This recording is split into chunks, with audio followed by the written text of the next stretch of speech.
Okay, a long time ago we talked about the project folders and Maya's project management stuff. Okay, one thing that we definitely hit a lot of is or what people struggled with is now we're starting to talk about how long our Maya files have been. Where's this thing? Sorry. Our Maya files have been just on their own, right? We've had a Maya file and everything's in there, but now we're starting to use other assets, right? We're using textures to put onto these objects and everything, right? Well, those things are not, even though they're assigned, they're not in your Maya file, okay? They're just pointing to places on your computer or on the network or wherever you might be storing them, right? So if you don't store them, properly, they get broken. So it's like it's really easy to hand off a file and wonder where the maps went, right? So this is where the project window comes in really handy. Okay, so if you go to start one of these assignments, excuse me, it would help you out a lot if you created a new project, okay? Because this makes the thing that makes the whole project sort of able to be sort of packed up and sent off to somebody else, and everything that you're going to have will go along with it, right? So, when you use the file save scene dialog, you can obviously put in a Maya scene anywhere you like, right? But like I said, that doesn't mean that the textures are going to go with it, and it doesn't mean that they're going to stay linked, right? So when you use project, the project window and creating new projects and structure your work using projects, it actually makes sort of default links to the project, and will actually sort of fix things if it goes to another computer, okay? So in this instance, since we are, like if you're just making a model, you don't necessarily really have to worry too much about this. But since we are starting to talk about textures and things like that, it would be useful to do that with this guy, because that way we keep all this stuff together, right? So by making a new project, so we're going to call it Lego Man, and notice it asks you where you want to point it to, and I'm putting it in the Dropbox under my name, Lego Man 01. Okay, and I say, so if you just leave these on their own, it's going to create all these directories. Once again, lots of them that you don't need, but your autosaves will be in there. If you have autosave on, your scenes should go in there. Your images can go there. Movies are like when you render things out, source images. Like renders can, let's see, renders sometimes go in images. Source images are usually your textures, and you can plug things in that way. Okay, so if I say accept, what I'm going to get, and if I go to my Dropbox, okay, so I have that Lego Man, and like I said, you saw before, it's going to save your current workspace, so you'll actually go back in the way that you set this up, set up your Maya scene when you made it. Now if I go to say save scene as, by default, you see it's now going to go into Dropbox, my name, Lego Man, and scenes, right? So if I save that in there, then obviously it's going to be right there, right? So if I work, like I said, if I work out of this directory, if I need to share this with somebody, meaning like turning in for homework is a good example, all I'd have to do is take this entire directory, like zip it up, and everything's going to be in here, whether it's rendered stuff, the scenes, just everything is in there. So if someone loads this as a project, all that stuff, sort of comes to life, okay?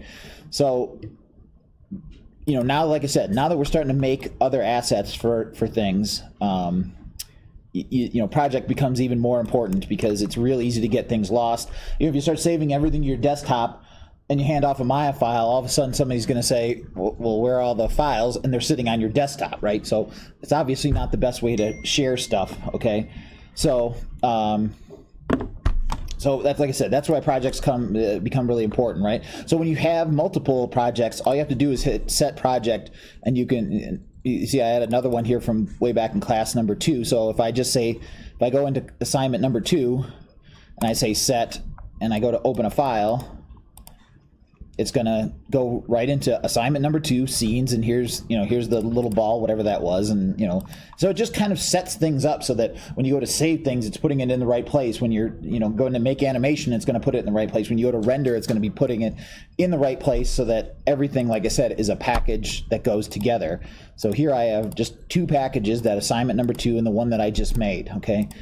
So, like I said, when you do that, you won't lose things, and you know, it's really easy to accidentally lose assets if you're pointing to them all over the place, right? So, you know, if you come back to something a year later and you have to make a tweak to it, but you blitzed your computer in between there and you were saving a bunch of stuff in you know, your downloads folder on your desktop, you're screwed because it's all gone, you know, like, so even if you're going to use a texture, you know, like say you're going to Google for some textures, you know, you're really served well to keep this open, open source images, you know, and then if you go to save something, save it here instead of a desktop or something like that, because once again, if you connect to a, you know, if you come in here to your Hypershade, and here's a file node, right?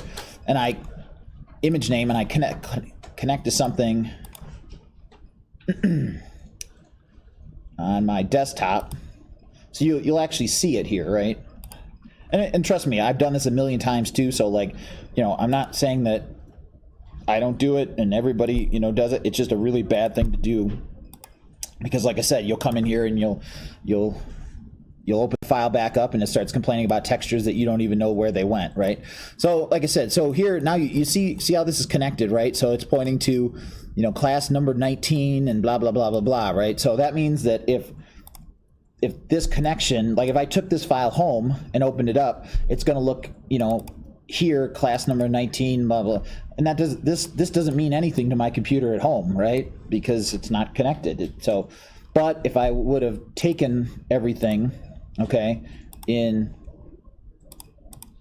this directory, or if I would have, you know, copied this file to source images here, and like I said, if I zipped up this Lego Man you know, directory, that's a project, okay, when I opened it up at home, it would all be there and everything would be just fine, okay, because it would know this is the project and this is where you get images and everything. So it becomes really important to organize yourself, even if if that's tough for you, or you know, a pain. It's really important to keep good track of this stuff, because, you know, especially if you're just trying to make, say you're trying to make a small change to something and you just need to insert a thing. If an asset's gone all of a sudden, especially something if you made custom and you can't find it again, you'd have to redo the whole animation. So it's like if you needed to replace one shot and you had 15 shots, but you lost one of the assets and this isn't going to look the same,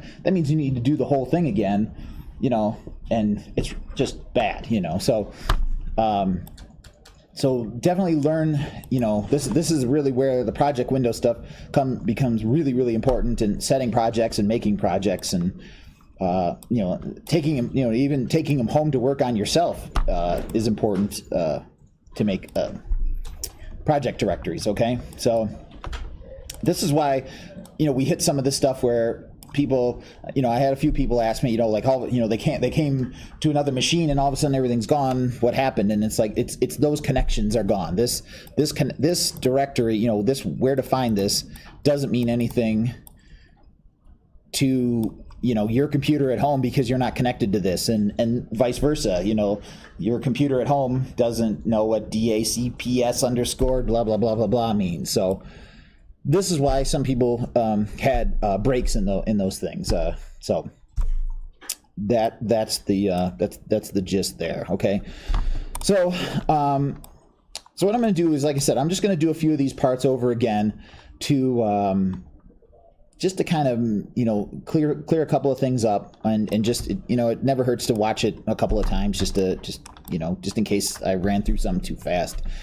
So the workflow essentially was to, look at each object and both the overall shape of it and it's really important parts, right? So, when we talked about the head, we talked about how the face was very important. We talked about the body, how the front and, maybe the back where they would put decals and things like that are really important to get right, okay?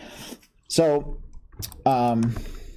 like I said, what I'm going to do is I'm going to just run through a couple of these pieces real quick and then sort of go through the mud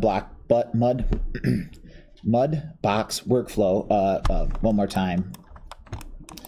Okay, so we essentially saw that this was a box, so I'm going to use what do they call this? Automatic, but basically six plane mapper or whatever you want to call it, right? So it takes and it applies 6 planes, which you can see right here, projecting from this direction, this one onto the back, this one onto the side, and et cetera, giving me each face sort of broken off into its own little chunk here, okay? So then if you remember, the next thing we did was sew it together just so that we just basically for ease of use, I'm going to go back here. So this whole side will now sew to, so what I selected is, so this is the back, and it's going to sew one of the sides to it. So cut and sew, so stitch together, so that pops that to that side. Oops. So now I'm on the front. I'm going to sew these two, there to there, stitch together. Okay. And then the side to here. Okay, so we have all the sides. We basically have all the sides and then one seam in the back corner here, which is just fine. I'm going to grab this shell. I'll try and go through this as quickly as possible. But like I said, if you have any questions, please, please speak up, because like I said, I think I'm zipping through this maybe a little quick in some parts and not slow enough in others, okay? So I'm going to rotate this into place so that the front of the body is like perpendicular, or perpendicular to the bottom, and I'm pretty sure that's what this is. Yep. So this is the front, this is the side, and then back, and then these guys. I'm actually, just for simplicity's sake, I'm not going to worry too much about these guys right now. So this is the bottom. So I'm going to shrink that because it's not that important. I'm going to take this other piece. So this is the top. Rotate it. Move it into place. Okay. Then we talked about the arm. Okay. The arm being essentially a cone, right? So I'm going to grab my cone mapper, turn that on, and you'll see that it's in the wrong. See how it's in the wrong axis, right? It's going up and down. It's always going to assign it in the up and down axis. Just because you assigned it doesn't mean that it knows that it's a cone and it should be this way. It'd be really cool if it did that, but it doesn't do that. So I'm going to hit the little T down here. You see that? Which brings up my transform tool. Okay, now I get the usual, I can scale it. I can, do all kinds of stuff to it, including if I click here, I get my usual rotation tools, right? Which allow me now to make this cone flow along the, the actual, direction of this cone, okay? And if I rotate a little more, I'm trying to get that seam to flow right down the back of the arm. Actually, let me, I'm gonna make it go, I'll go underneath, sort of, there we go, sort of down the arm like that, okay? So that gives me this, okay, Q. I'm gonna grab the whole thing. It's a little oddly stretched, so I'm gonna do this to it, okay? And then the head, same thing. We talked about, we noticed that essentially the face was the thing we're really worried about. So that's the thing you sort of want to map, sort of with the most importance, instead of, really sweating how this all works and everything. The main thing is we're going to try and get a good decal on here. So the basic shape of this is a cone. Even though we have like rounded edges, keep in mind that you know, the spherical mapping is literally looking for a sphere, whereas, you know, the part that we're really worried about right here, this stuff is a cone. In the end, this is a cone, right? So there's no, you know, that's why you want to get that just right, okay? So I'm gonna go out to object mode. I'm gonna add cone mapper. So in this instance, it's right on because it, you know, this is in the up down XY kind of situation. The seam is nice. It's going along the back of the head, which is great. And the only thing that we have to worry about is the stuff at the top here, okay? So I'm gonna hit Q. So we have our mapping. And what I'm gonna do, just to make this simple, is I'm gonna chop it off. And so I'm gonna cut along that, those seams, or create new seams along here. Okay, then I'm gonna cut this interior weird thing out here so that we don't get problems there. Cut. I'm gonna go into UV shell mode, which will allow me to select just this chunk, right? And since, you know, I'm not too worried about getting something super straight on it, I'm gonna just use my unfold tool, which will give me this sort of, you know, boomerang shape or whatever. But the beauty here is that it's, you know, everything's splayed out for me, and I could paint on all these faces because we don't have projection that's going to go through this face into this face. See, like, because I'll tell you what, I'll show you what I mean. So I'm going to back up here. Okay, so before that's unfolded, if I bring it up here, so if I select this face, so this is the map that's going to go onto this, or this is the piece of the map that's going to be projected onto this face. Okay, and if I come around here, it's that same piece of the map is going to be projected through here because we just did cone mapping, or cone mapping to that face. You see these guys are right on top of each other, and I got myself a mess, right? So by doing unfold on this, I at least expose all the pieces, or all the faces, to painting, right? And then grab this inner thingy here. No, I'm not gonna unfold that. Oh no, that blew up last time. So I'm gonna sew this back together. Just grab these faces, or edges, sorry. And so, okay, which will give me a new piece. Oops. UV shell. Grab that center. Unfold. Still weird. It was weird. I couldn't do this last week. Okay, so I'm not gonna worry too much about that because it just should be color down in there, so who cares? Okay. So now we have our body, the body, the head, and the arm all torn apart and mapped, okay?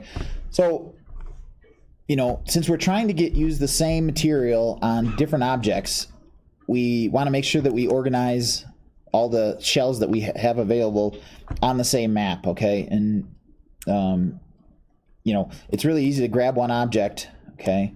Go to object mode, and you know, you think you only have to put these two pieces in this space, okay? This remember, this is our 0 to 1. Like, even though it's showing me all this material, this is repeated over and over. So it's like when I turn this on, okay, you see what happens here, okay? You know, even though this looks like I'm getting more material, I'm just repeating the same map over and over, okay? So you want to stay within, from here to here, the like darker pieces of the grid, okay?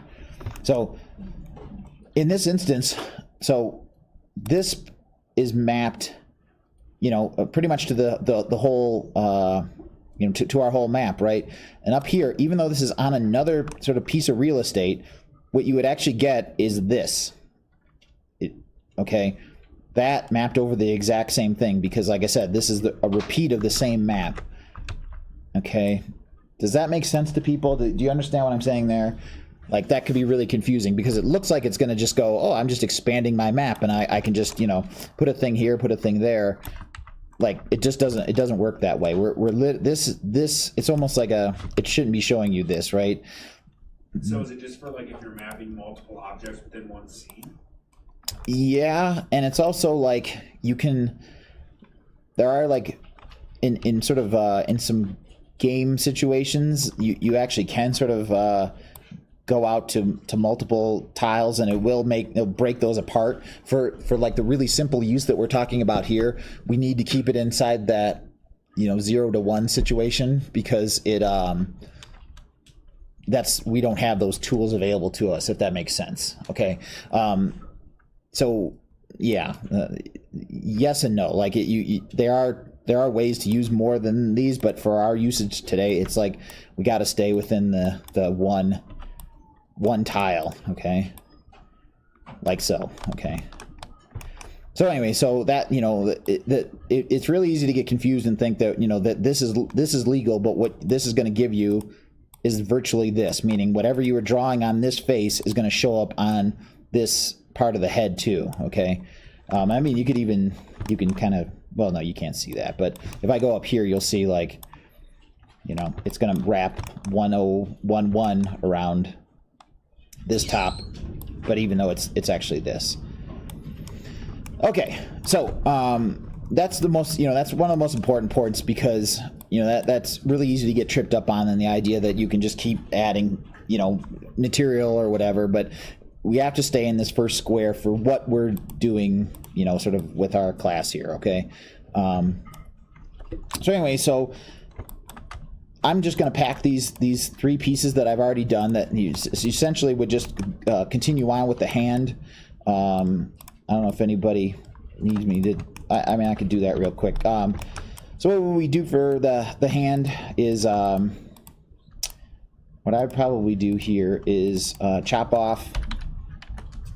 We'll just do the wrist separately. Okay. I'll just do a cone map on the wrist. Hide the seam. Okay. Q. Just using hammer base? No, I just use cone. Cone for that right there. Then I'm going to unfold it like so, shrink it back down. So now I just have the wrist, and then I'll take the rest of it. This is basically another cone, so I'm going to cone map on that guy. I like cone map. It works pretty good. Okay. Boom. Okay. I'm going to go backwards. So let's see. I'm going to move the seam so that it goes like right along here. No, wait. We have a break, so I'll hide it out here. Q. What I'm going to do now is just cut off some of the edges here. Okay. So I can map these separately, or at least let them unfold sort of more gracefully. Okay, so I'm going to grab the top here. Cut. The same thing for the bottom. Oops. Let me turn that off. It's bugging me. Hey.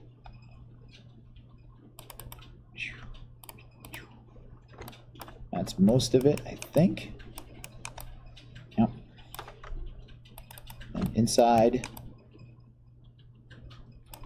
So this is, one of the easier ways to do it is just to get started and then just start sort of, cutting it apart. So since I'm not too worried about getting any label, really carefully on here, it's not a big deal to cut this into pieces and then just let the pieces kind of go in other places. So I'm just going to create a seam along here. Cut. So that'll cut like this outside shape, and I'll cut it along here. Oops, cut.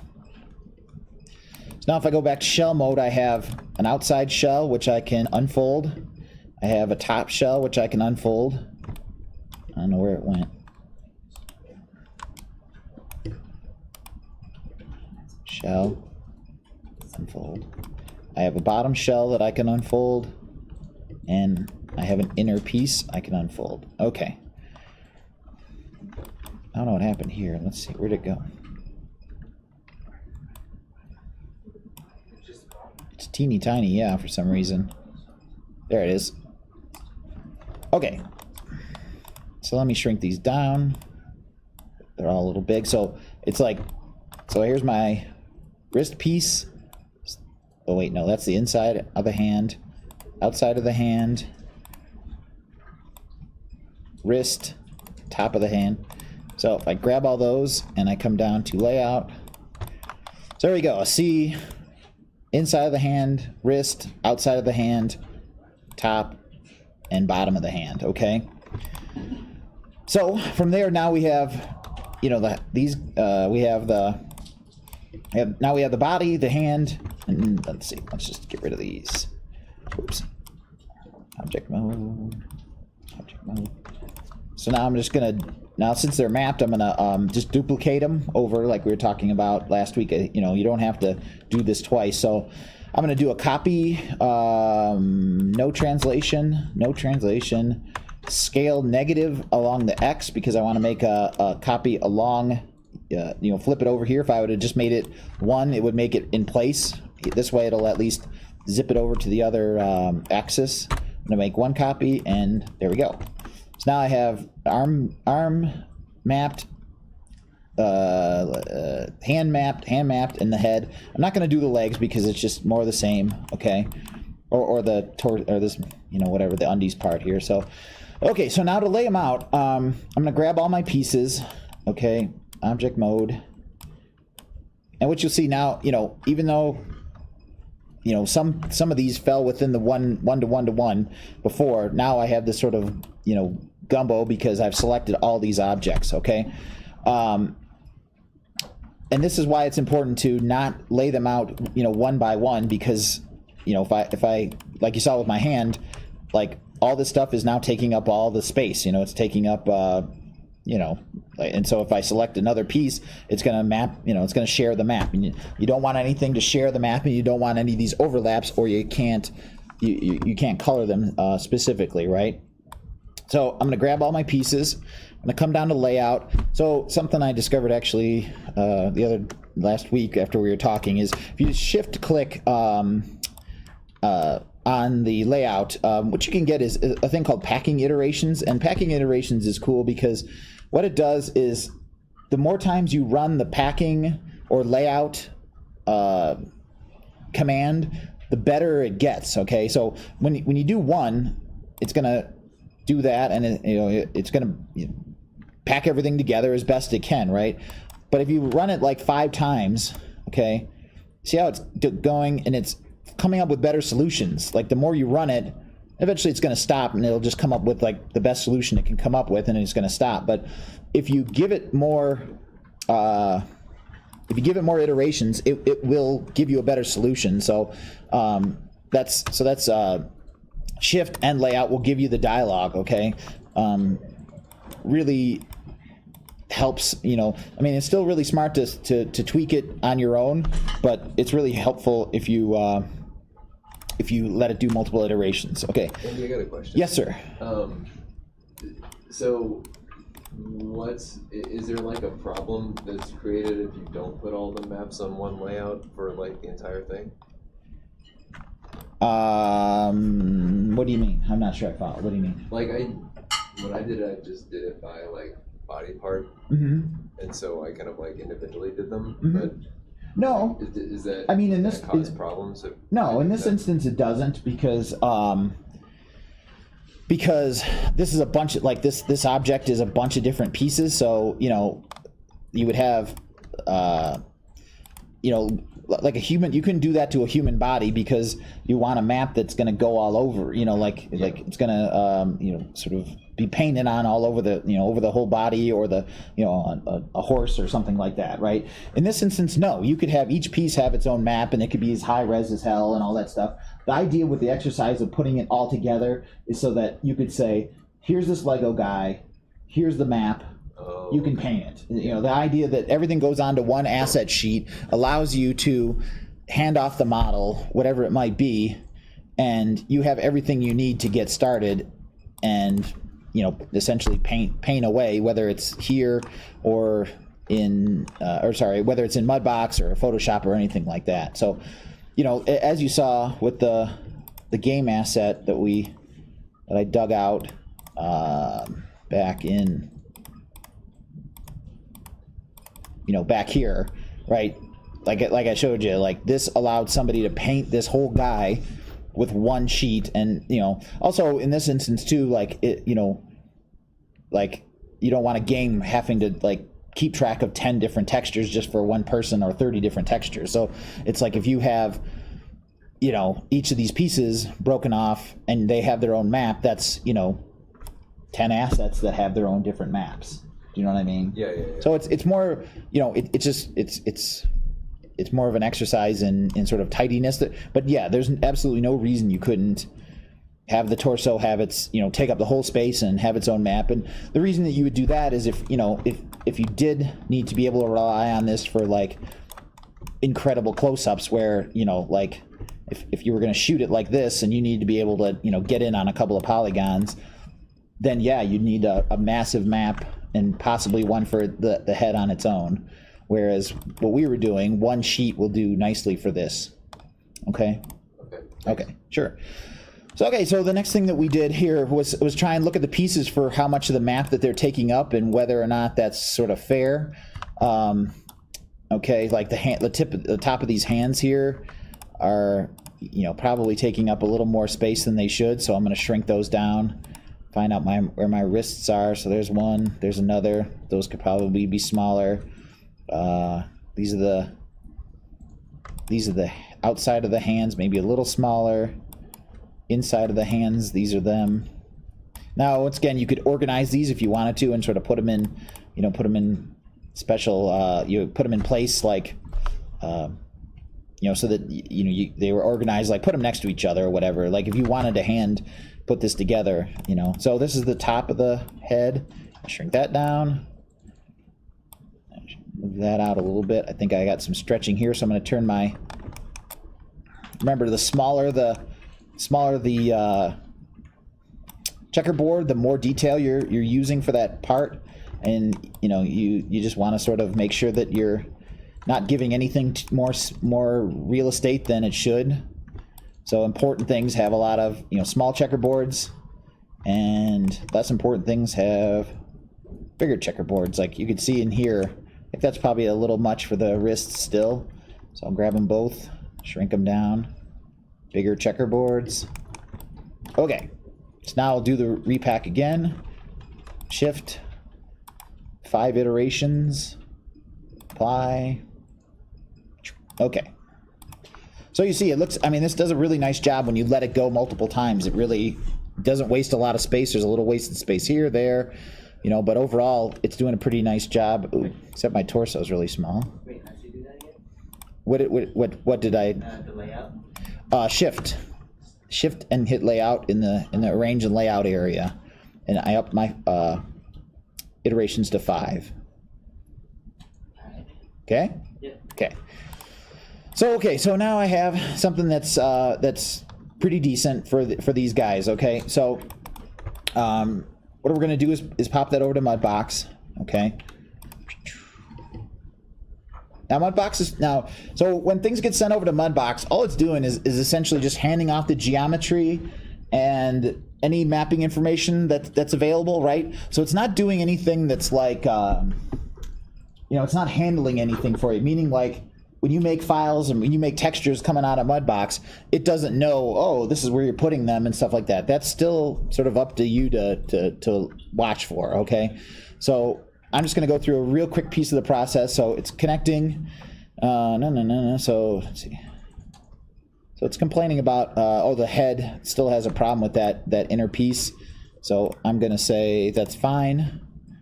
Keep this mesh. Keep all, actually. I'm just going to bring up Mudbox. It's the logo with the M. Oh, wait. They both have M's. Idiots. Okay. So one problem that I immediately hit, and I hit last week actually too, was that since I copied the arm, duplicated it to the other side, there are actually 2 arms here. Let's see. So if I start hiding some objects, oh, where'd it go? Wait, arm left 1. One of them's just gone. Okay, well anyway, so I'm going to come back to fix that. I'm going to come back to Maya. I'm going to grab all my pieces here. I'm going to go and I'm going to freeze my transforms. and delete my history. So I'll basically make just very, very simple objects with no transformation or anything like that on them, okay? Let's try it again. Actually, maybe I can just do an update. Update current scene. Keep all.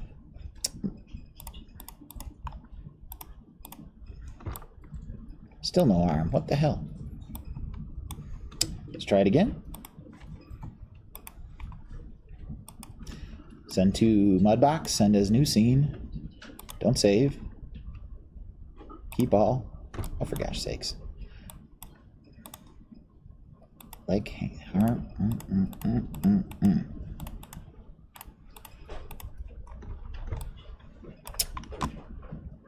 I didn't have this problem the other day, so.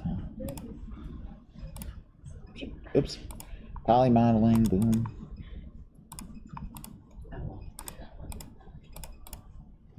Oh, wait, object mode. There we go. Boom, boom, boom. So that's all my resets. Let's try that. Send as, oop, not the max, not the one. Send as new scene. Don't save. Keep all. There we go. Okay. So I didn't reset my transforms. I didn't hit the first one. So, you know, when you're having a problem with an object, lots of times this little cluster of guys will fix that. So, you know, that, you know, center pivots it, deletes the history, and freezes the transform so that it's at, you know, it thinks that it's at 0 point, at the 0 point, okay? All right. So, so like I said, I ran through Mudbox a little fast last week, and I apologize for that. It is a new program that we haven't played with much. So the interface works just like to move around objects and all that stuff and zoom them in and everything, right? Over on your right, you have an object list so that you can actually hide things if you'd like to, like so, okay? It has a default material that you can actually mess with. In this instance, I'm going to just put on gray, maybe lighter gray. So it has a default material. It's got a light. You know, a lot of the stuff you'll notice from Maya. You know, it's got cameras that you can look through. It's got a light in the scene that you can actually move around if you want to, and then you have all your meshes, right? And you can, like I said, you can hide them like so. Okay. Whatever you need to do. Okay. So what we're gonna do, and remember, so Mudbox is a sculpting tool. For starters, you know, so you could come in here and, you know, sculpt on stuff and kick it back to Maya or whatever you wanted to do. You know, but in this instance, we're just going to talk about it for painting, right? And that's the second tab, okay? So I'm just going to paint on this guy. So when I hit the paintbrush tool and my first time I click on the object, it's going to ask me, you know, what do you want to create? You want to create a new paint layer here, right? So meaning we want to, you know, without a map, it's not going to know what to paint on. So we've given, by putting on the UVs, we've given it directions on how to paint on the object. Now we're just saying, okay, now I want to make an actual image to start painting on and start making my decal, right? So I'm just going to say, Lego man, diffuse. So since I'm going to paint a base color, I'll tell you what, I'll call it base color 01. So the size, you have choice all the way up to 8,000 pixels, okay? I'm gonna do 4, which is like plenty. I'm gonna do a PNG file, and then I'm in the diffuse channel, which is back in Arnold, that's our base color channel, okay? I hit okay, and it'll set that up. Now we're ready to paint, okay? So when you use the paint tools, you'll always be painting on that first layer, okay? Now, if I come over here, you'll see I actually have the opportunity to make like more layers, you know, as many as I want on that same diffuse layer. So here's my diffuse, and I could put other maps in here and I can paint them. You know, like you can paint a roughness, like the way that we've used, like, you know, bump and all those things. Like you can paint your own maps in these other channels, right? But they can also have as many layers as you want. So right now I'm just going to make one layer just to paint the color in. But if you see here, you know, I can come in and it'll ask me, what do you want to paint? You know, do I want to paint the specular, which is, you know, that's the shininess. So you could paint a shininess amount. You can paint the gloss, meaning like how rough that specular or reflection should be, incandescence, how much light, and, you know, da-da-da-da-da. There's a whole bunch of them, okay? We're not going to worry about that, like I said, right now. So over here I have a diffuse, and I called it Lego base color. Yep, base color 01. So we're ready to paint, okay? Down here, you'll have your color, the size of your brush, and the strength that it's going to paint with, right? So I'm going to turn it down so that I have a smaller brush. Okay, I'm going to choose a color. I'm going to choose bright red.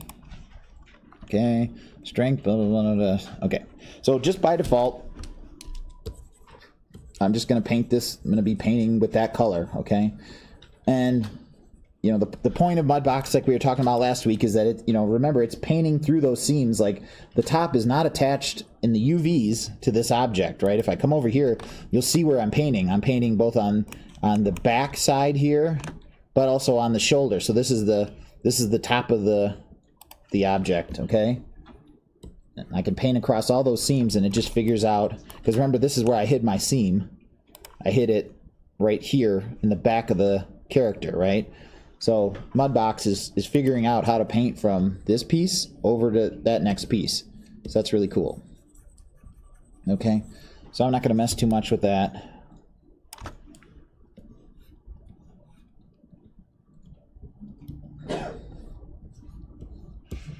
Okay. So, and I can paint on the face just as easily, okay? And then the arms, okay? So if I come over here, I come back to the UV view, you'll see, you know, I'm painting on my arms, and let's see, come back to my object view, select all those guys, oops. So there's the torso. There's the that arm. There's the head is down here, etc., etc. Right? Okay. So when it's selected, it actually turns yellow, which you don't really want. So I'll just select the material. There we go. There's the arms. I'm gonna go back and grab yellow. Oh yeah, I did want to do this last week too.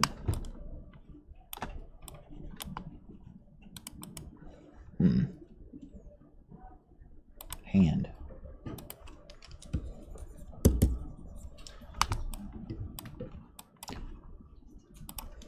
I had this problem the other day where it didn't want to paint on this part of the hand for some reason.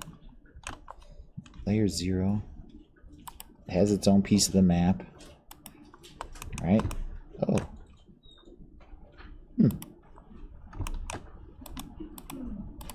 Oh, the UVs for the hand didn't come over properly. That's interesting. Well, oh well. I'll fix it. Okay, so anyway, so you know, so the point is that just because we've handed off this guy from here to Mudbox doesn't mean that there's any kind of you know, interesting connection between the two that would help you get one to the other, right? So remember what we did is just for you know, so we saved our scene so that we could come back to Mudbox. What I'm going to do is go into Lego Man. Oh, and it did want to save it in scene. So Lego guy painting 01. So that, I'll save my Mudbox file. But remember, to get this out of here, I need to right click, export selected, meaning this is my base coat color layer, right? Okay, export selected. Now, once again, where I put it is really important so that my project will find it. So it's like, you know, just because in Maya, if I have a project open, doesn't mean that Mudbox knows anything about that project. So, you know, I'm going to make sure I put it in the right place, which is going to be in, let's see, my Dropbox, Lego Man, source images. So see what it said. So 3-part, I don't know where it came up with 3-part map diffuse. Well, I'm gonna rename this to I'm gonna rename this to Lego Man Map Diffuse, so that you know it's got my base color. You could also call it base, like so.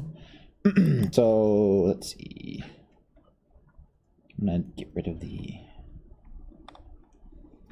I'm actually just gonna kick that out as a JPEG for this instance, so I don't get an alpha channel. Notice it says RGBA. That means it's gonna actually give me transparency for these pieces. So anywhere I didn't paint, I won't get gray. I'll get nothing. So just to save myself time, I'm gonna do the JPEG, which kicks that out. So if I come back over to Maya and I go to make a surface with this, or for this guy, okay, shader, standard surface. So base color, click, and I'm going to say file. If I go here,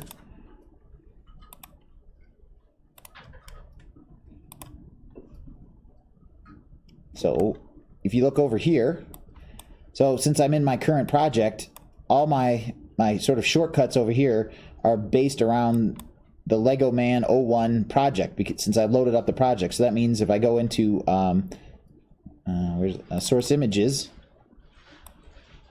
did I put it in the wrong place? Images, source images. Hold on, what did I do? Might have put it in the wrong place. Go man. Source images. How odd. Sorry, hold on. Export selected. Lego Man source images. Does it not like. So I'm going back to PNG. Just maybe Maya doesn't like.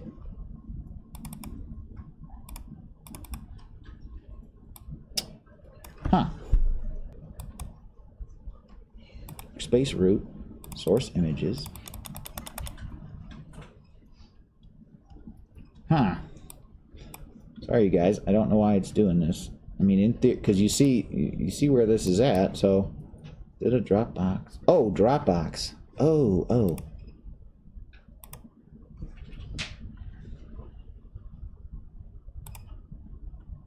I put this in the wrong place. Wait, no Dropbox.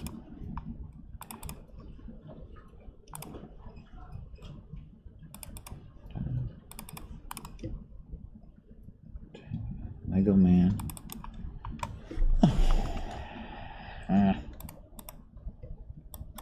It doesn't see the files at all.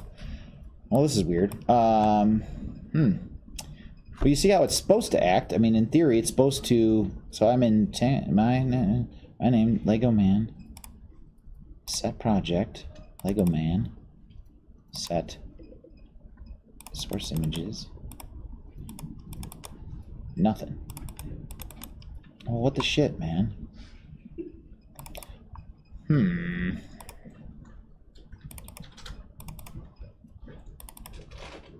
Weird. Okay, well, I'll figure that one out later too. Sorry about that. So I'm just gonna grab my texture that I just painted. Okay. That goes completely against what I was just preaching about, so I got to figure that one out. So, but that is the idea, is that, you know, you have those shortcuts right there, and you don't have to go digging for them, because if you put them where they're supposed to be, they'll show up for you. I'm not, like I said, I'm not sure why that was doing that. So okay, so now we have our texture in the texture channel, and we just grab the pieces that it relates to. Okay. Throw it on there, like so. Oops. Turn off this guy. Oops. There we go. So they map on there properly. Okay. So remember, since I had no color, painted on the whole thing, it just substitute black where I didn't paint. So even though you see gray over here, that's just because this text or this character had a a default material on it that had gray, like essentially this is you know, really what it's doing is just being just like nothing, right? So until you paint something, you don't have anything there. So you want to make sure that you paint at least something everywhere, or you'll end up with a texture that is that has an alpha channel that sort of goes on like a decal. Sometimes you want this, sometimes you don't. In this instance, we don't, because we want to paint the whole thing. But I just wanted to sort of get through this really quickly, just in case it is, you know, particularly unexciting. So that's kind of the workflow. So, you know, like I said, I mean, the deal is that you can't. Okay, so over in Mudbox, you know, you just because you sort of, you know, made this and saved it somewhere doesn't necessarily mean that Maya knows about it, and you have to make sure that you know, come back over and you make that link, and you want to keep it in an area that will go along with your scene file and not get lost. So, you know, by being in this this directory structure, okay, with this project, you know, using the project, you know, window and all that stuff, it should just find it. Like I said, I'm going to go in and figure out exactly what the heck happened here. But you know, when you go to select one of these guys, it should just bring you right into the source images or any of those other directories, so that things go together. So don't save your assets to your desktop or in your downloads or wherever. You know, keep them all together in a project, and you'll have less problems at the very least. Okay.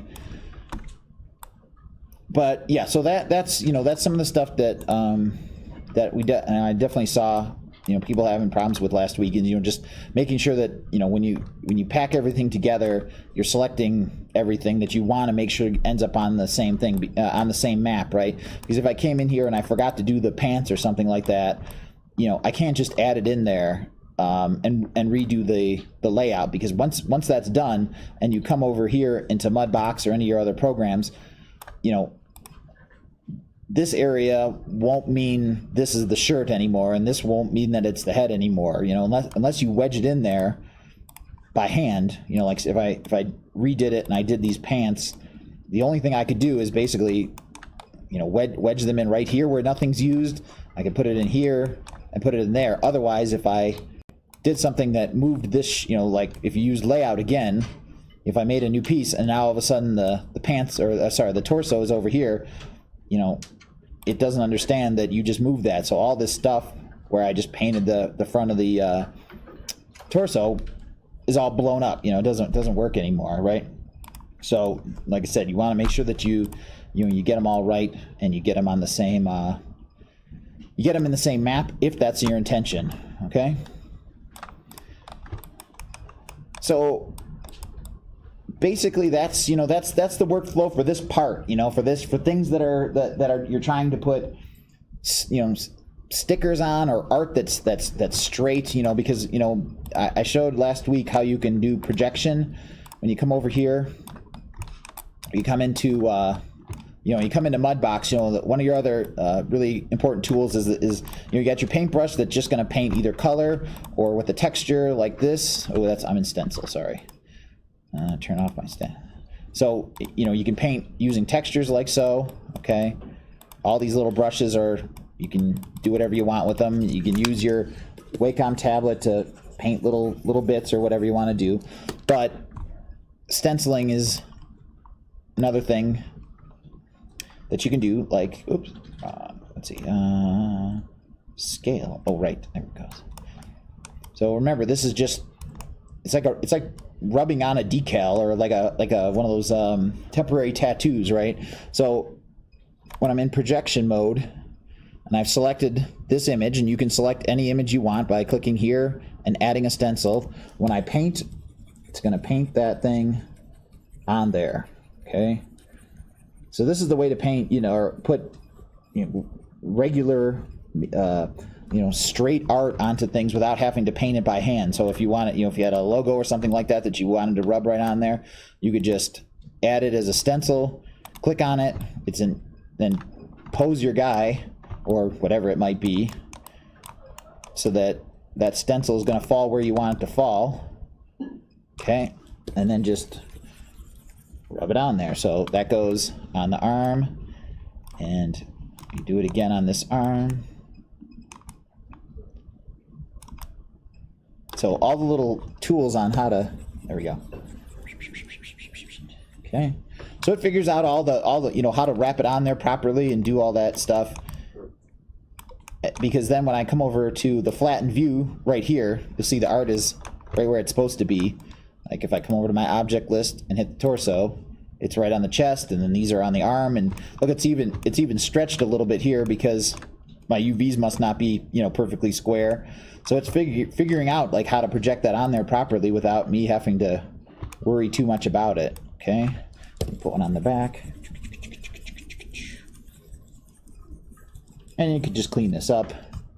So you know, this is also, you know, if you have this program at your disposal, you obviously see why your UVs don't have to be perfect, because this does, you know, fix a lot of the problems that stretching, you know, might occur if I just did this in Photoshop, because like I said, you know, you'd never be able to know that this, when it's put on the arm, this is one of the arms, there it is, it needs to be stretched a little bit because you know, my UVs were a little stretched out, right? So the 3D painting programs, you know, figure that stuff out for you. So it's really nice. So it's like you want to get close just because it's smart, but you don't have to get close because it's just not completely necessary, you know? So the projection tool in this, you know, in this instance saves a lot of that stuff. So you could make your own art in another program, import it, whatever you want. I mean, you can, you know, I could grab any of the things that, you know, like any of these textures that are just like, oh, hey, that'd be interesting.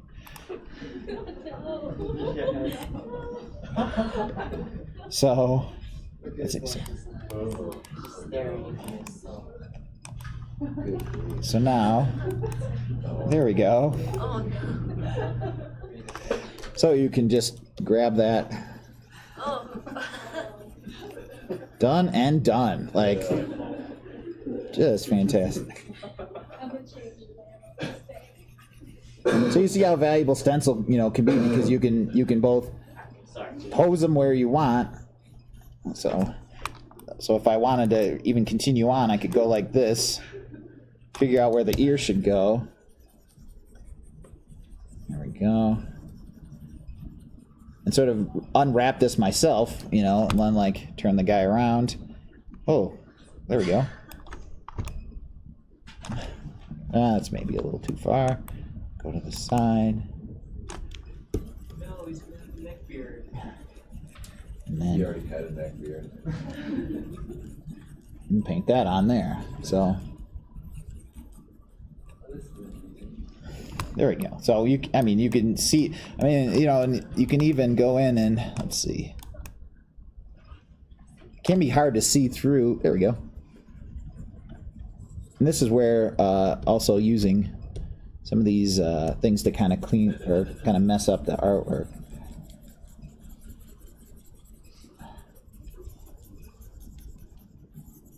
Yeah, so stencil, especially if you have a sort of a little library of them around, you know, it's like if you went out and got some nice textures, you know, rusts and things like that, you know, you can apply these things in really smart ways.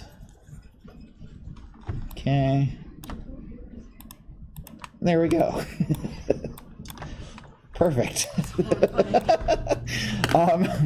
So yeah, so just for, you know, really, you know, quick and easy stuff, you know, just knowing a little bit about Mudbox is, you know, really valuable. Just knowing about the paint tools, you know, even if you don't want to, you know, the sculpting stuff is a whole different ball game, but just knowing these things, you know, will allow you to make really good textures really quickly.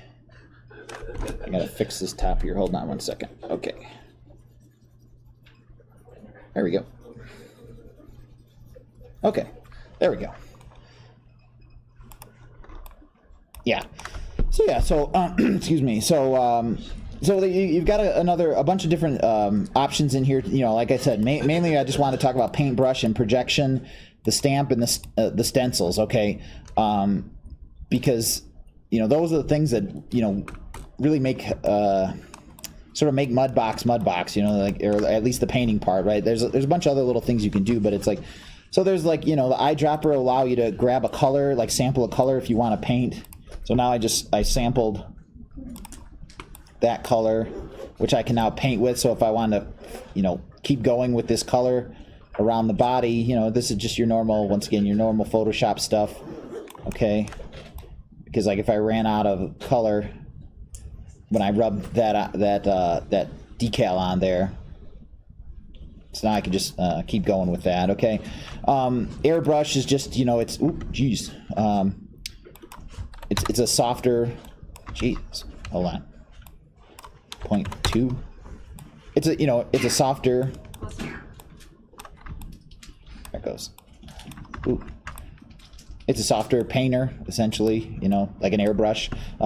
Pencil draws more of a line, like, ooh. Notice how everything's too big, you know? Yeah, Mudbox tolerance is really, really, for some reason, everything comes in bigger than you think it is for some reason. Paint, erase, clone, you know, these are all, once again, like your normal Photoshop stuff. So if I wanted to clone and put another one, it's going to clone that area and make a copy. This is good if you're painting skin and you want to, you know, just sample one area. You don't want to repaint like blemishes or something like here. I could continue and I could control and I could keep, oops, went the wrong way. I could keep cloning and painting this hair in there. This is like a, you know, usual Photoshop trick for making more stuff. Just keep cloning until you fill in a space, but obviously it repeats and it looks kind of fake, but you can, if you mess it up, you can kind of get it to look a little better. Dry brush, I actually don't know what that does. I think that actually paints only on curvatures. It's on like textures. Is that what it is? Yeah. Blurs, as you might imagine, paint and it'll blur up what's underneath it. Dodge will lighten things. Burn will darken things, like so. Oh, hey. Perfect. Okay, so that does that. Contrast just makes, you know, just changes the contrast to the object. Oops, wait, contrast like so. Sponge takes color out. Hue will sort of actually change the hue, like if you wanted to add more blue. This should, yeah, there we go. So it actually sort of colorizes. There we go. Colorizes what you're looking for. Hue shift probably just shifts in the opposite. So if you have red, it's going to go more green. If you have blue, it's going to go more purple. Let's see what it does to red. Red moves more. So, you know, these are weird. You know, it's like, I don't know. You know, so they're extra tools that you don't necessarily need down there. And so, like I said, the curve tools we're not going to get into. So it's like, just remember about, you know, stamp will change the what your brush looks like, so you can add textures on stuff, and all these work with any of these tools. So these are your tools, and these are the different ways to apply them. So with a stamp, you know, you're gonna get this. It's gonna stamp down this shape right here. Okay. You know, whatever that might be. So it's a good way to kind of like, you know, say you wanted to just add some, you know, like this is a nice one. It just adds like those little streaks, right? So, you know, if the idea was to add some scratches, you can scratch to your heart's content, right? And then some of these are a little more organic. So if you're trying to make something that's like, I'm just gonna click and stamp that down. You see, you get kind of a nice, it's almost like a spongy brush kind of thing, you know? Okay. And you can keep going through these over and over, you know, and if they have color, they don't necessarily paint down the color that you think they will. That's kind of the weird part. Okay.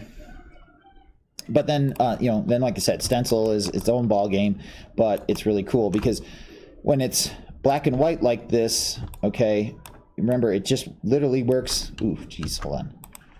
I'm going to turn off my stamp. I'm going to come back here. You know, and it literally works like if you ever saw, like, if you've ever worked with airbrush or anything like that, you know, you cut like a stencil, right? You know, as you might imagine. Then, so wherever it's white, it's going to paint. Wherever it's not, it's going to stop you from painting, okay?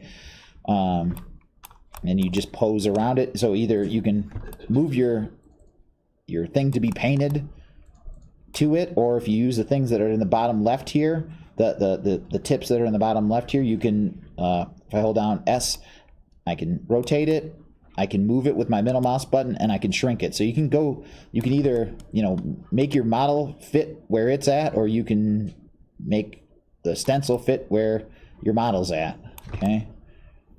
So like so.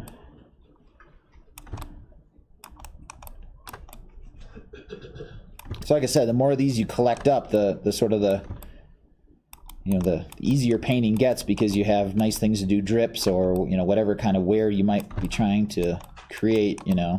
So stencil is different than projection. Even though you sort of get them in the same area, when you do stencil, it's going to stencil out whatever you're doing over here, right? So I'm just painting a color right now, so it's like, but I could easily I could also be stamping down. So if I turn off my stencil and I'm stamping down, remember, like this kind of spongy thing. So now I'm using the sponge, but if I come over to stencil and I turn maybe this, there we go, this streaky one on, now I'm doing both things at once. So it's like I'm sort of making compound randomness in a way. Okay, so S, I'm gonna blow this up. So there we go. You see what it's doing there. So it's like, I guess it's kind of hard to see through this one. Maybe I'll go back to this drippy one. So now I'm using both this spongy thing and this stencil thing at once, like that. So turn them off, you just hit off. There. Boom. Okay. So then, then to export it out, you make sure that you just do the export like we did. And then don't forget that, just because we see gray underneath these colors here doesn't mean we have stuff. So, the easiest way I'm going to sort of deal with that right now is just add another, I'm going to add another layer here to my diffuse. So this is what's nice is I don't have to paint over the top of this, and that's the nice thing about layer. So by giving myself another diffuse layer, I'm just going to call this base. Okay, and I'll put it underneath this. I'll just paint some color on there. Notice it's not, wherever it wasn't painted, it's now painted. Okay. But where it was painted, since I have another layer, okay, so I turn that off, and I can actually just do this really quick. Oops.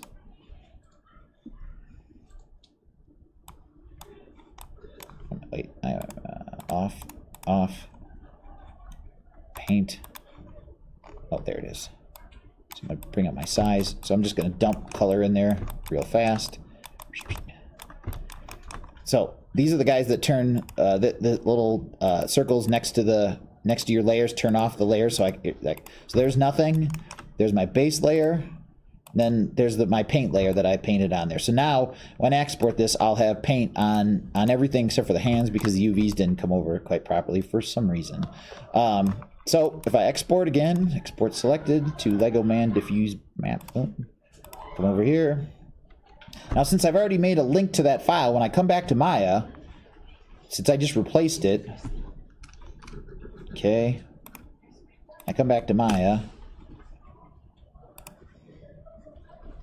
Come back to my file, hit reload, so it's going to go back to the same file. Oh, no, not that file. This one. Yeah, this one.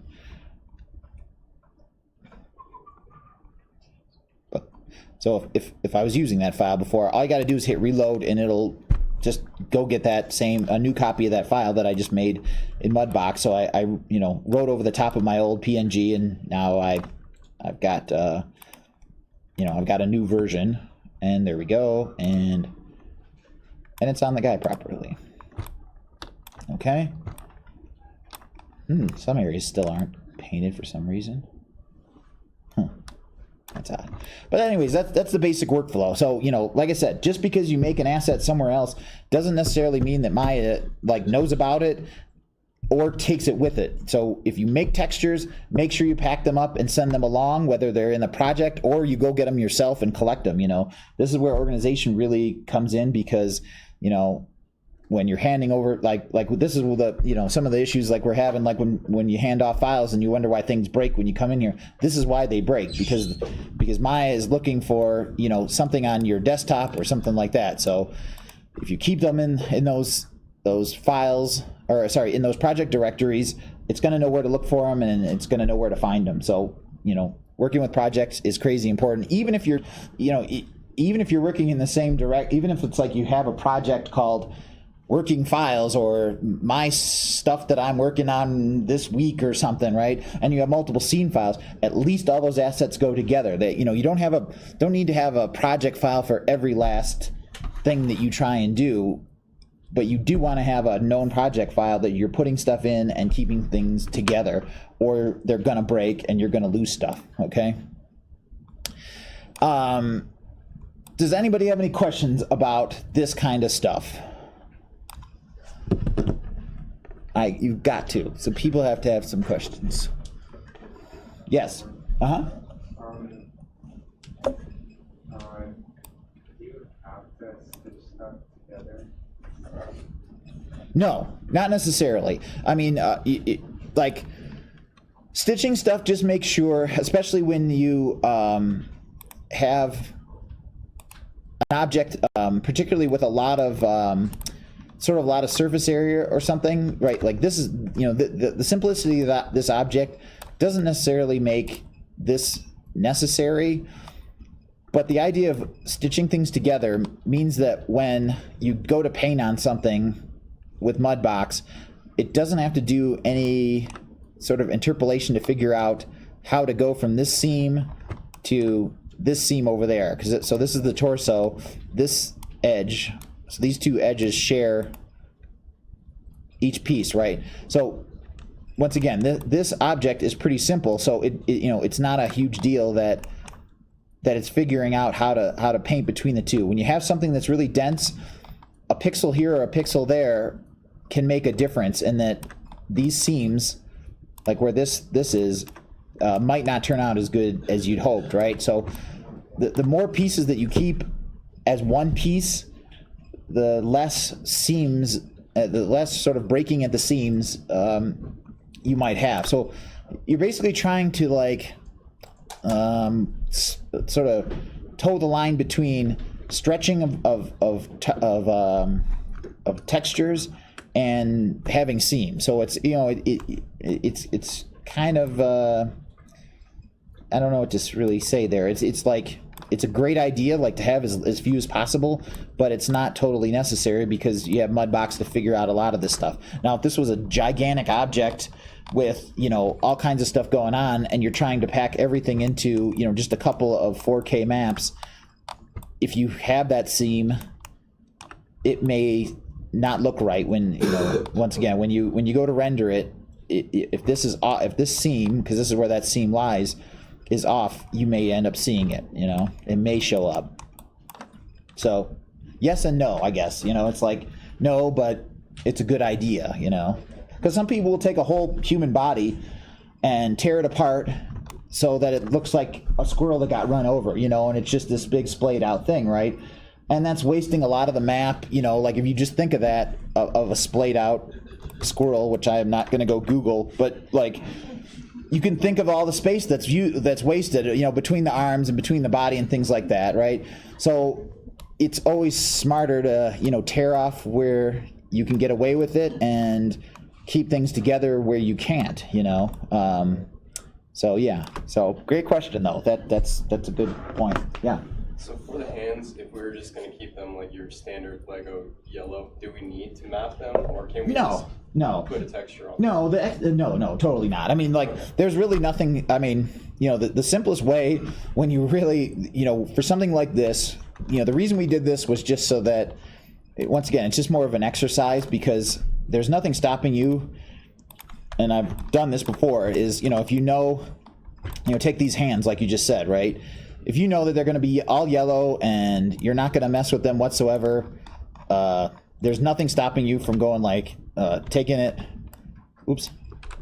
scaling it practically to a dot, putting it over in the corner. That means like when I put a dot of yellow right here in this upper little corner, the whole thing will go boop, yellow. You literally can just go psh, the reason we broke this apart was just the sort of the idea of like if you're trying to make a good asset that you could, that's like really flexible, and you could come in and you could paint blood on the fingers, or tattoos on the knuckles or whatever. So it is sort of a once again in this exercise, not necessarily you don't need to break all that stuff out, but like I said, here we were trying to do that just for like I said, just for the exercise, essentially, Yeah. So with what we know now, think it would be possible to negotiate a later due date? Yes. How many people felt like this was tough and they couldn't get it done today? You can be honest. It's totally cool. Okay, yeah. Let's push this off until Wednesday if you want to keep playing with it. Like, did everybody make an accessory object to go with it too? Okay, some people did, some people didn't. Don't forget your accessory object. So we'll push this all off to Wednesday. If you have any questions, please ask. Like I said, I know I might have moved through this a little too quickly, and that's how we ended up in the scenario we ended up in. So I apologize for that. I hope. I'm trying to get through this fast because I know it's boring the living hell out of a lot of people, but at the same time, we got to learn this. So it's sort of like I'm trying to get through it quick because it sucks, but at the same time, I think I'm confusing some people. So and I don't want that. So it's like, I'm trying to do both here.